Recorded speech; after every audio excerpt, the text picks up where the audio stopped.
સુરતના સચિન ડાયમંડ ઇન્ડસ્ટ્રીઝમાં આવેલી આયુસી ટેક્સટાઇલ કંપનીમાં ગુડ્સ લિફ્ટમાંથી ટ્રોલી ત્રીજા માળેથી તૂટી સફાઈ કામદાર મહિલા પર પડતા ગંભીર રીતે ઘવાયેલી મહિલાનું 2 દિવસની સારવાર બાદ હોસ્પિટલના બિછાને મોત નીપજ્યું હતું.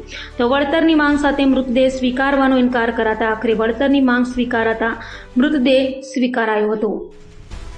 સુરતના સચિન ખાતે આવેલ ડાયમંડ ઇન્ડસ્ટ્રીઝમાં આવેલી આયુસી ટેક્સટાઇલ કંપનીમાં 2 દિવસ અગાઉ બીજા માળે ગુડ્સ લિફ્ટમાંથી નીચે આવતી વેળા ત્રીજા માળે સારથી ફેબ્રિક્સની ટ્રોલી તૂટીને નીચે પડી હતી, જેને લઈ ત્યાં હાજર સફાઈ કામદાર મહિલાની ઈજા કારણે સારી ગંભીર ગાનાને ઈજાઓ પહોંચી હતી, જેને લઈ તાત્કાલિક સફાઈ કામદાર મહિલાને સારવાર માટે હોસ્પિટલે ખસેડાઈ હતી, જ્યાં 2 દિવસની સારવાર બાદ 4 સંતાનોની માતાએ હોસ્પિટલના બિછાને મોત નીપજ્યું હતું. તો બીજી તરફ મૃતકના પરિવારજનો દ્વારા વળતરની માંગ સાથે મૃતદેહ સ્વીકારવાનો ઇનકાર કર્યો હતો, જોકે આખરે સમજાવટ બાદ વળતરની માંગ સ્વીકારાતા મૃતદેહ સ્વીકારાયો હતો.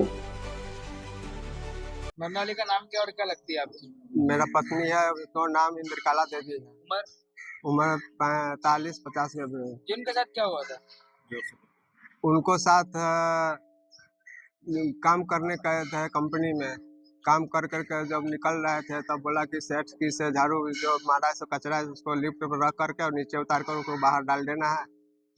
उसी जब किया, झाड़ू बाहर करके जब लिफ्ट में रख करके नीचे उतर रहा था तो ऊपर से कोई न कोई कचरा क्या गिरा दिया, टॉली गिरा दिया, उसमें दबा करके उसको सर फट गई, उस बेहोश में मर गया। फोन उठाकर उसको लाया, उसका भी है ना कोई आदमी देखा।